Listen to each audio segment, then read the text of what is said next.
Inner Voice, a heartfelt chat with Dr. Foojan. Introducing a powerful new update from the Foojan app. Now with flexible subscription plans to fit your journey monthly, quarterly, or yearly. Our new AI-driven onboarding customizes your path to feeling better, faster, and enjoy a refreshed experience with stunning 3D interactive videos. Update now. Empower your inner voice with Foojan. Download today. Our worth never changes.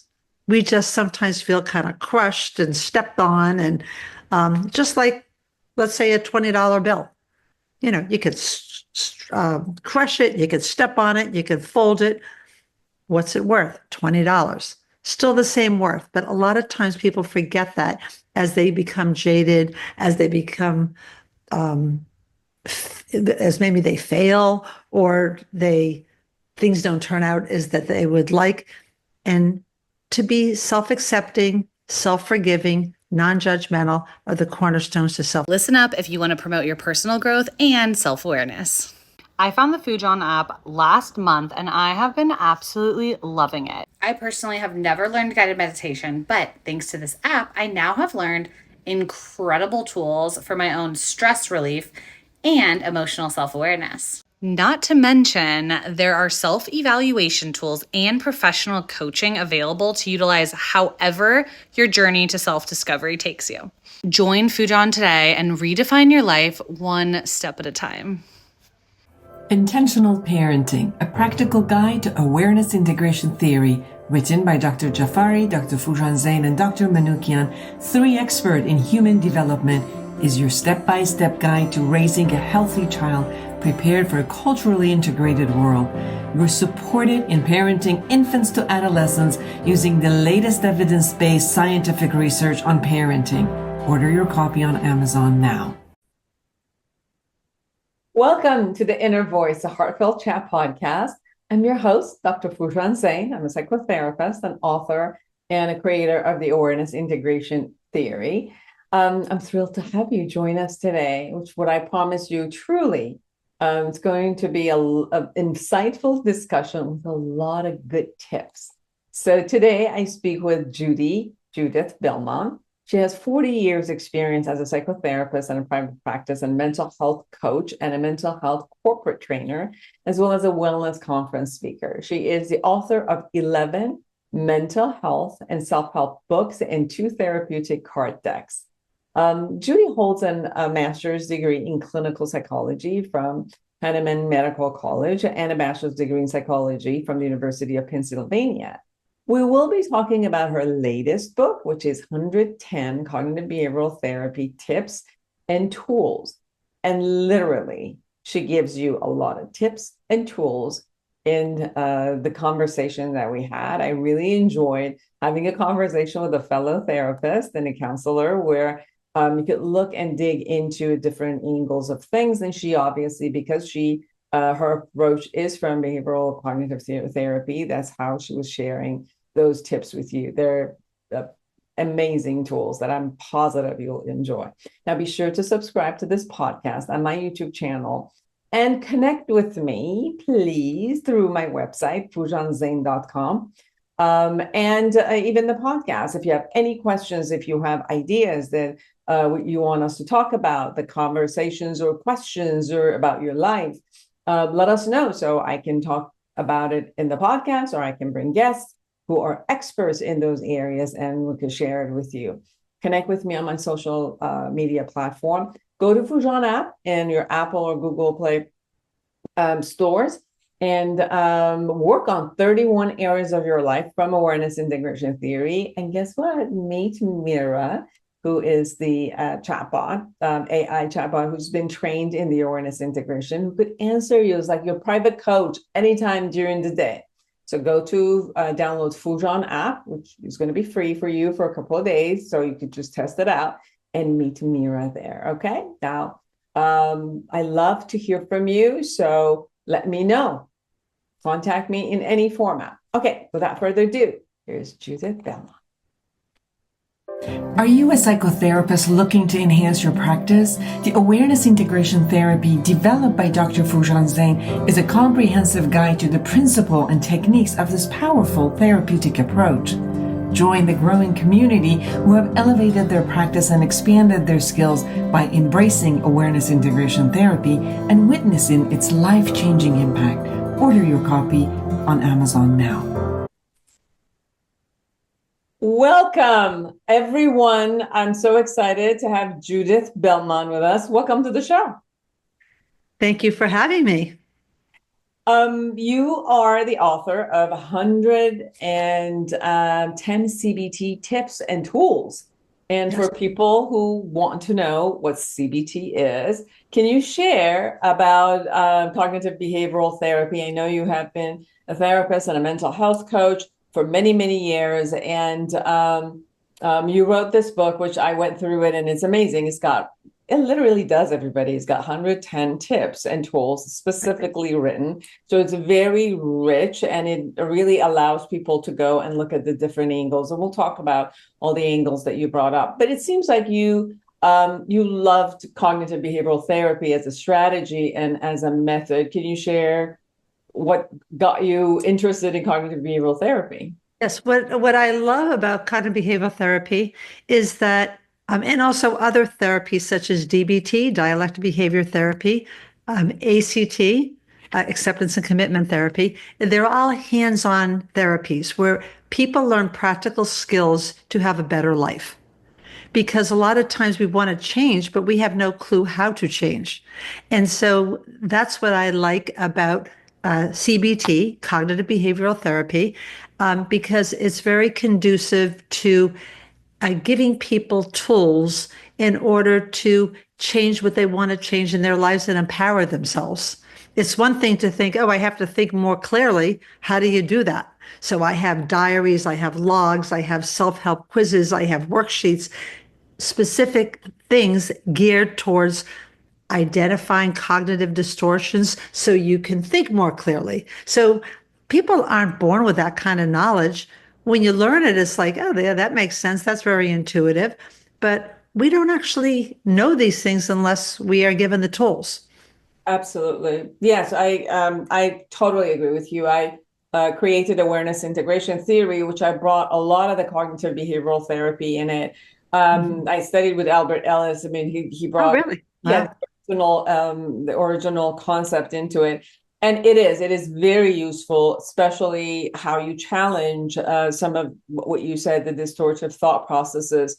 And it's been so widely known and so much researched that you can find it in any format. We have research on every element of cognitive behavioral therapy.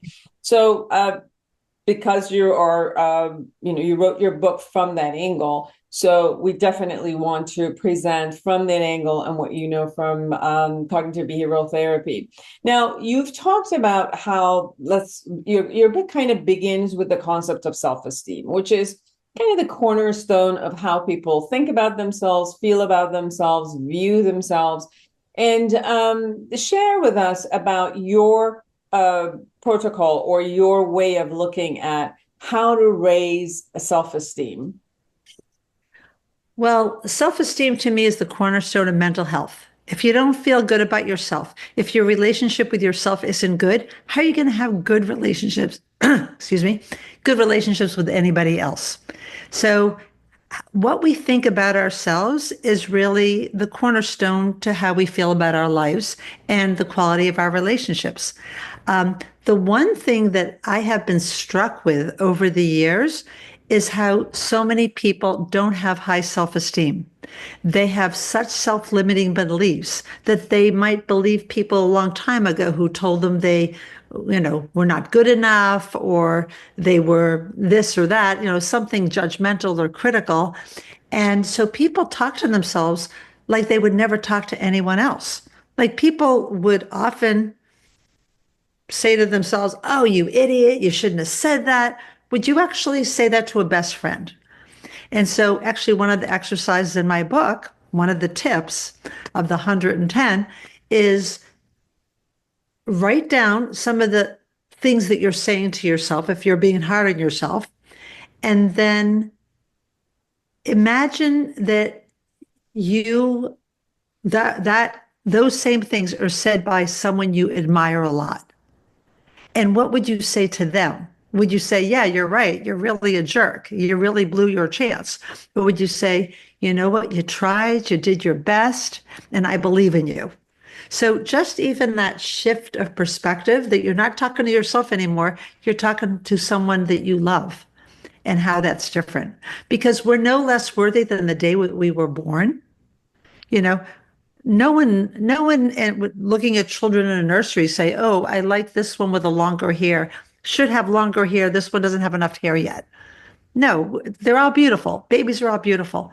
Well, guess what? Our worth never changes. We just sometimes feel kind of crushed and stepped on. And just like, let's say, a $20 bill. You know, you could crush it, you could step on it, you could fold it. What's it worth? $20. Still the same worth. But a lot of times people forget that as they become jaded, as they become, as maybe they fail or things don't turn out as that they would like. And to be self-accepting, self-forgiving, non-judgmental are the cornerstones to self-esteem. One of the things that shows up a lot in my sessions, and I love to know your view and how your experience is that obviously a lot of those self-esteem issues showed up because of the interjection of what we heard possibly from our parents and the way they looked at us or disciplined us, or the only way that they knew, and the voices, you know, possibly the way they were disciplining us. And if they said they didn't like something we did, either they said it in a way that we assumed that it was about us and not just our behavior, or they said what they needed to say, and we still translated that it had to do with me. Or when we went to school and the teacher, you know, trying to, again, discipline and show us and teach us, you know, if we didn't do the best, then they were looking at another person and they're saying they're doing it. So I would take it as, see, I'm not good enough. And then we would attach all of these kind of thought processes to ourselves. Or we'll go to with friends, and, you know, friends keep changing, and, you know, they love you one minute. And, you know, when we were little and you're in school, you don't share a toy with each other, and the other one says, I don't want to be your friend anymore. And then we take that and, you know, make up all of the stuff about ourselves. So sometimes as we kind of convince ourselves that we're not good enough, or, you know, we're not enough, or there's something wrong with us and all of that. Yeah. As we're growing up, sometimes it becomes difficult to admire. So the technique of talk to me like you admire someone, it's a beautiful technique. And it works with the ones that, you know, you tell them that and you challenge them and they insist. No, I hate myself. I know I can prove to you that I'm not good enough. Can you share in your years of practice, how do you work with that kind of belief system that the person holds and is convinced and will not change to someone that they could actually admire, regardless of your absolute truth that all are worth it? You know, some people will say, no, 8 billion other people are. I'm just the only one who's not. Yeah, a great question. Well, when my clients would say things like, you know, I'm not good enough, it shows that I'm just a bad person, that would mean I'm a bad person, whatever, I would write it down. This is a good exercise for anybody to do. Write it down and then reflect on that. Say, okay, does that seem like fact or fiction? Is this a story you're telling yourself, or is this actual fact? So if someone says, I just feel like I'm a loser, first thing, I help them differentiate thoughts from feelings. If you say, I feel like I'm a loser, guess what? That's not a feeling, that's a thought. You can change your thoughts. You can't change your feelings. You can't say you shouldn't feel hungry, but you can change your thoughts. So first you differentiate, and that's a skill right there, because a lot of times people confuse them. And let's say you get to the point, I think I'm a failure. The word failure is all or nothing. When people think in all or nothing ways, that's an example of a cognitive distortion. When we have cognitive distortions, we're going to have these very self-downing, self-limiting beliefs that are going to cripple us and that are going to make us not adept at rolling with life and being resilient, because we're going to be stuck in that mindset. So you have to first be aware of your ants, which are called automatic negative thoughts. So automatic because we might have learned them from so long ago, we don't even know that they're complete fiction.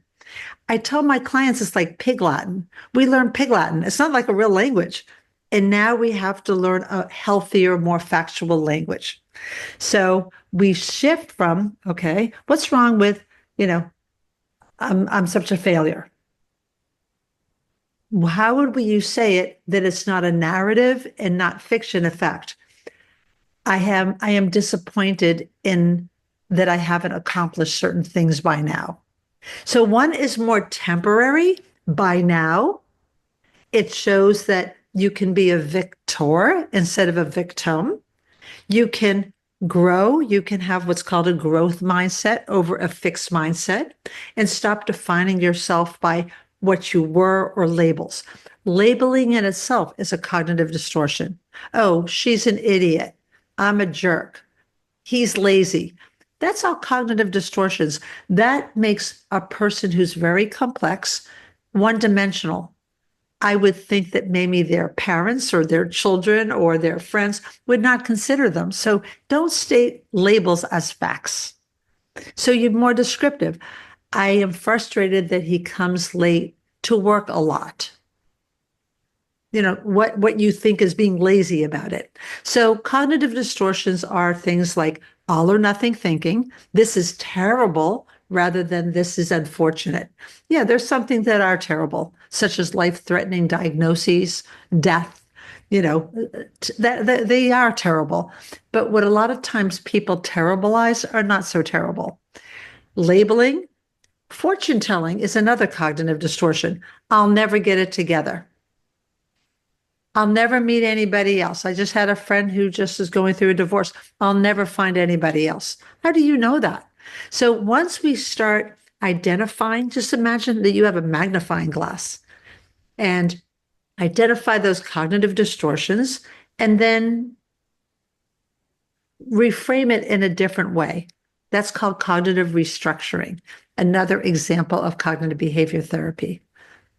Beautiful. Because the way that I've also brought it into the awareness integration is what you're sharing is how to fix when somebody fixates and generalizes some idea and they kind of put it in a cement.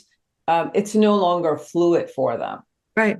And you're shifting it based on kind of like opening the lens a little bit of seeing that it isn't fixed in cement.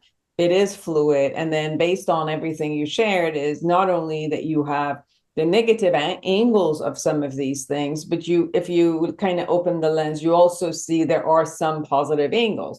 That even with the catastrophizing of an illness, I know for many, many people who have been diagnosed and treated with cancer, sometimes they say like, this was the best thing that could happen to me because it shifted my life. It really put me into another path. And, it was more like my body was sharing something with me and I wasn't listening. And I had to get hit by a 2x4 before. And the 2x4 was the cancer. And I had to go through this to change my friendships, the way that I did businesses and all and all. So you could say that, yes, because we're holding on to some belief systems and then we hold them not only to our past, but the present. And then, like you said, fortune telling in the future, that concept of everlasting and always or a never that we create, then it places us in a hopeless and in a helpless place where absolutely, as you said, we become the victim of that thought process we just created, versus when it's fluid, we also have the empowerment of shifting things that are fluid, and we can look forward to some changes that are around us or that we will come. Excellent points. And that brings me to the importance of a growth mindset instead of a fixed mindset. Research has shown that people who have a growth mindset are happier people than a fixed mindset.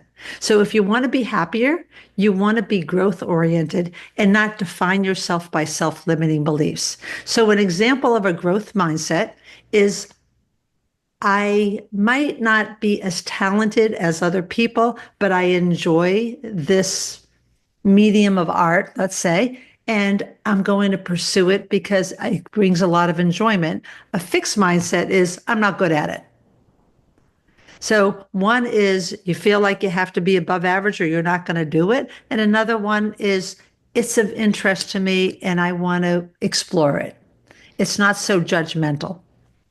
One of the ways, Judy, that I've noticed is that the reason people get into fixed mindsets is as if it's not true, but it's as if they have some sense of control over it if they can, box it in, if they can create all the parameters. And sometimes fluidity might feel like I'm not in control, and therefore, they hold it from that angle. And obviously, even when we look at anxiety, what you said is a fortune telling about, all the negative things that might happen in the future, and we scared the shit out of ourselves. We do this consistently because we're looking at a fixed mindset that we kind of threw or projected into our future. And from your perspective, how do you handle anxiety? I mean, obviously, some anxiety is normal. It's part of our human emotion. It gives us some messages, which we need to do that. But when we're talking about anxiety here at this point, is not the natural and normal emotions toward things that need to be there. But we're talking a little bit more about like the extreme or neurotic anxiety. Can you share a little bit about that? Right. So it's sort of like anxiety is sort of like stress. A lot of times people think stress is bad, but stress is the spice of life. We need stress to enjoy. Doing this podcast is more stressful than sitting and watching TV. It makes life meaningful. It gives ourselves a sense of commitment, challenge. So stress isn't bad and anxiety is not bad. We need to have enough anxiety so we're not going to be speeding at 120 miles an hour and getting people in an accident and jeopardizing lives. So within limits, we can manage our stress, we can manage our anxiety. That's good. It's just when it becomes unmanageable. And it becomes unmanageable because of the way that we think.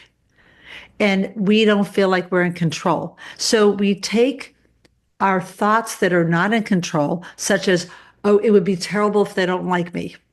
That would cause anxiety, to I'm going to try to present myself in my most authentic light. And hopefully they will like me. So one is putting the power on someone else, and everything is external validation. And the other one is more still wanting and feeling challenged to do well.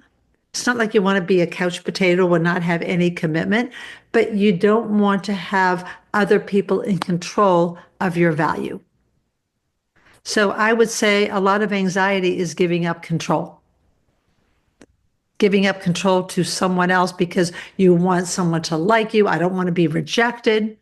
And so what I would say to my clients is, if you're rejected, is that a reflection of your worth? What does it actually mean?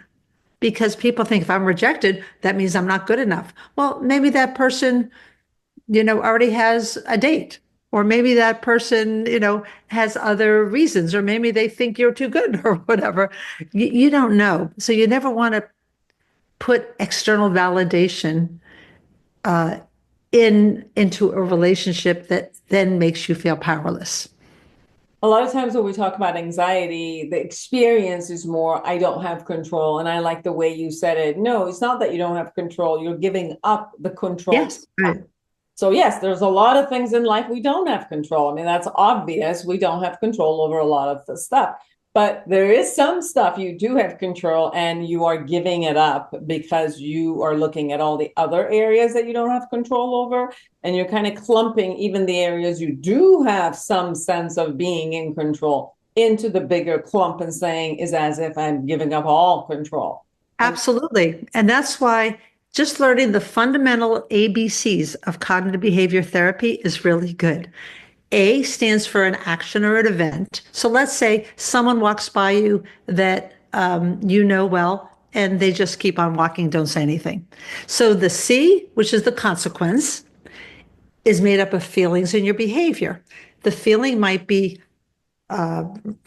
feeling rejected, feeling bad, and then your behavior might be you'll snub the person the next time. Does A cause C? No, it's that B in the middle. B is for belief. Your belief is that person is snubbing me.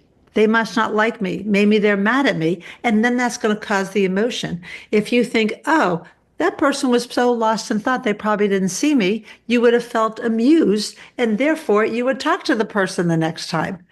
So many times we're not in touch with that automatic negative thoughts. And so we react and we think, she made me mad. He makes me so sad. No one can do that. Now, we're not talking about abuse here. We're not talking about child abuse. Yeah, obviously you can control someone's life who's very vulnerable and, with criminal abusive behavior. But we're talking about, non-criminal behavior. No one can change the neurons in your brain.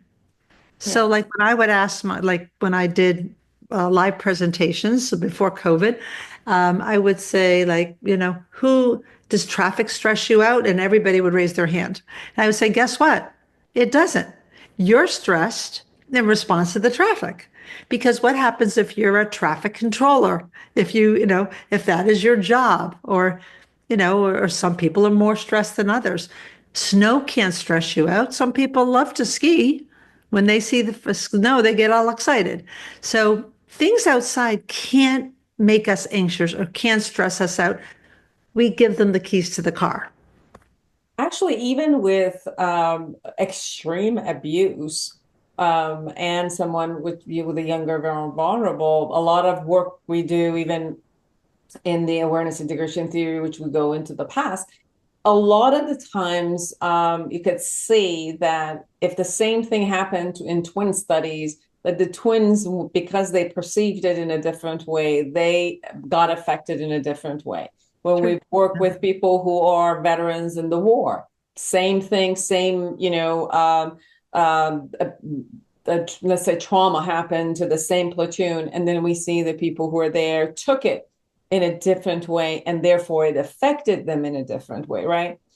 Same thing with child abuse, physical abuse, or even sexual abuse. I've worked with same family where the kids who were in the family were all abused sexually by the father, or another family which was physically abused either by the father and the mother. And then as you work with the family, you still see that each one of them, based on how they interpreted and perceived it and all of that, it impacted him in a whole different way. So right. Absolutely right, that the way we interpret, make beliefs around, give it meaning in the amount of information that we receive from the outside world, we create our own stories. And then based on that, the stories, the belief system, the schemas, and all of it, then we have the emotions, then we have the behaviors around that. And that's somehow, how we are in control or give up control. Right. I mean, if you've had abuse and trauma in the past, and there's all sorts of varieties of trauma, there's no shortage of ways people can be traumatized. That doesn't mean that your life is sealed. That's what's about the growth mindset.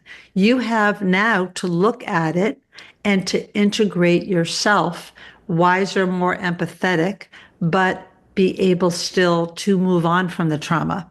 And that's what's called post-traumatic growth instead of post-traumatic stress. We all have the seeds to grow, but a lot of times people don't realize it, and it takes something real extreme to set them free. And you don't want to wait for something on the outside. I'll give you an example. I worked with a guy for a while who blamed himself for his wife's alcoholism because he cheated on her early in their marriage.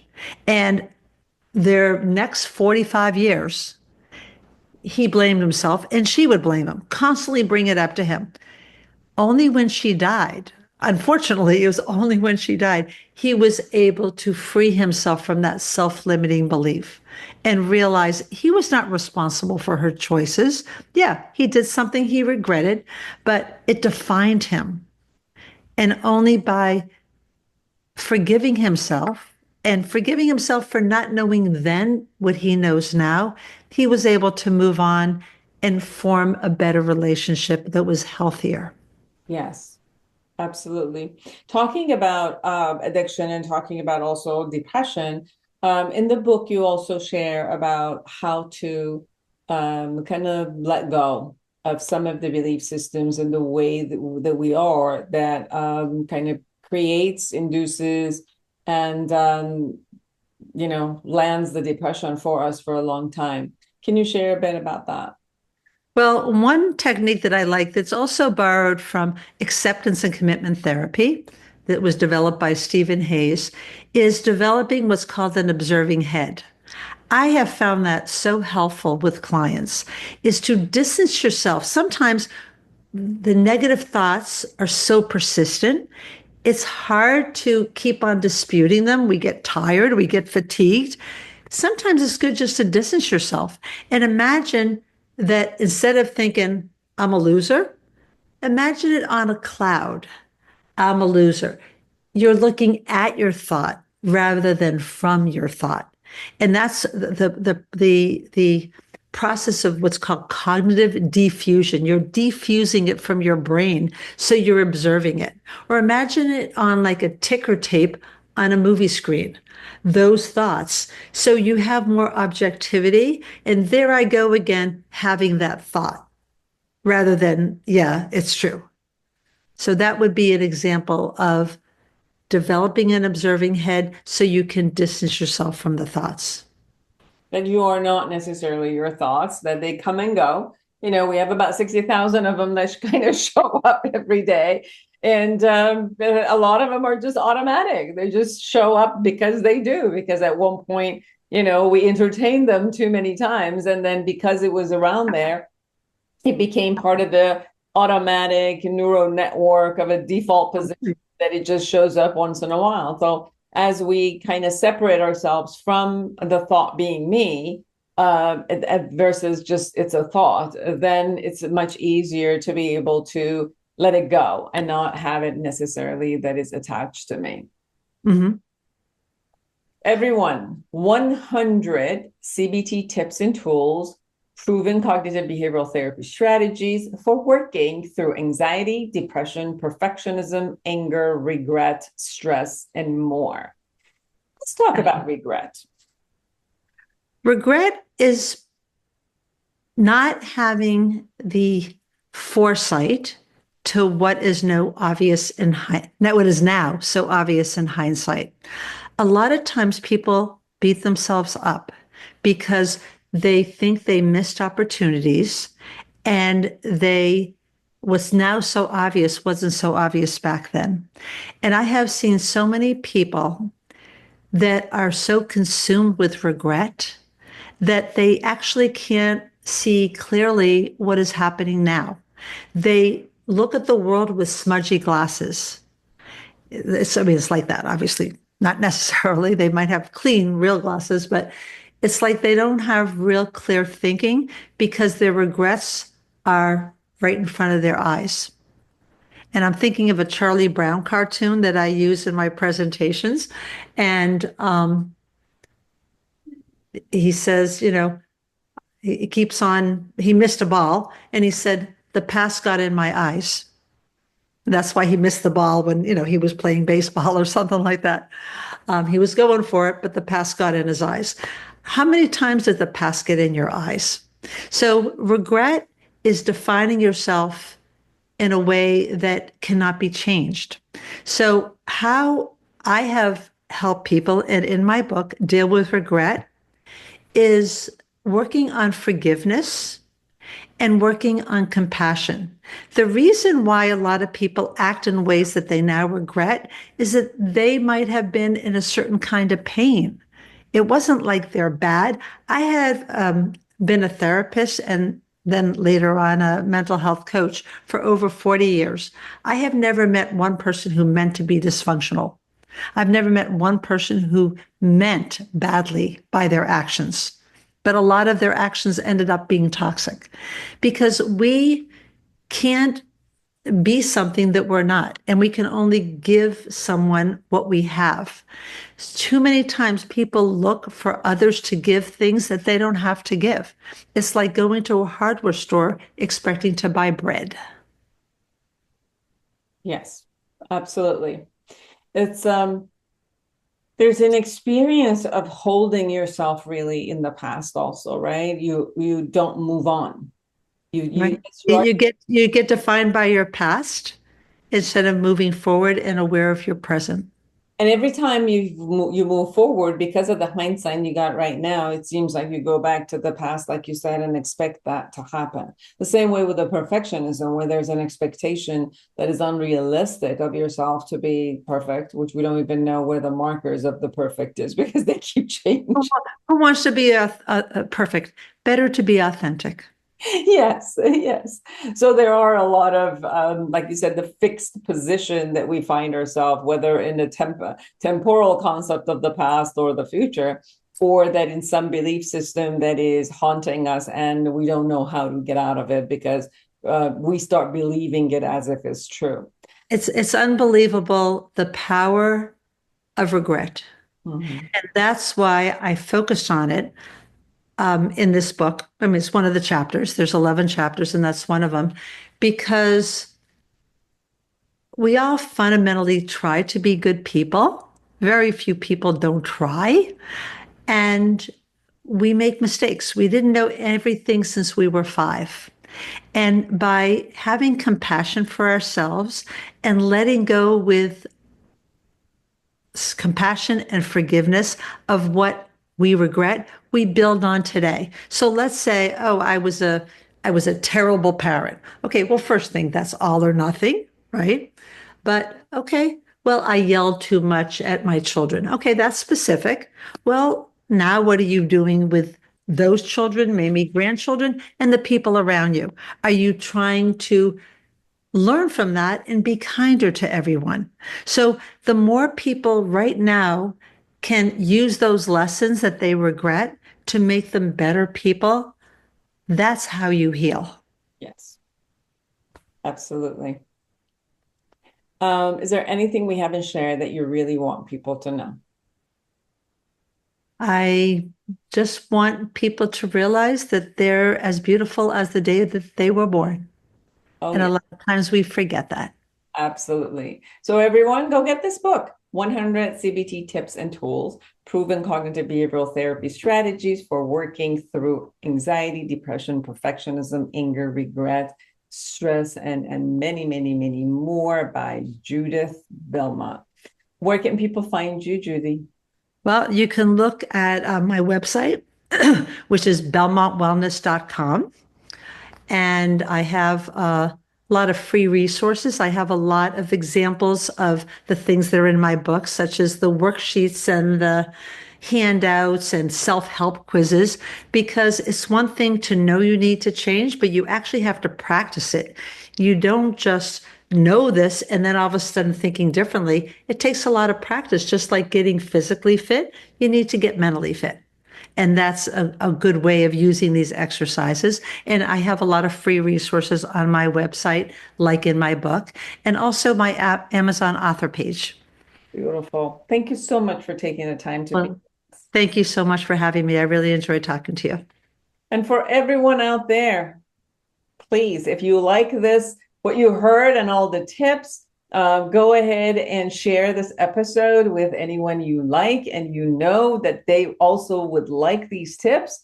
And, go to the podcast and rate us and make sure that you can share it with everyone that you want them to know. And for all of you who are out there, create an amazing life for yourself and everyone around you. And until next week, bye-bye.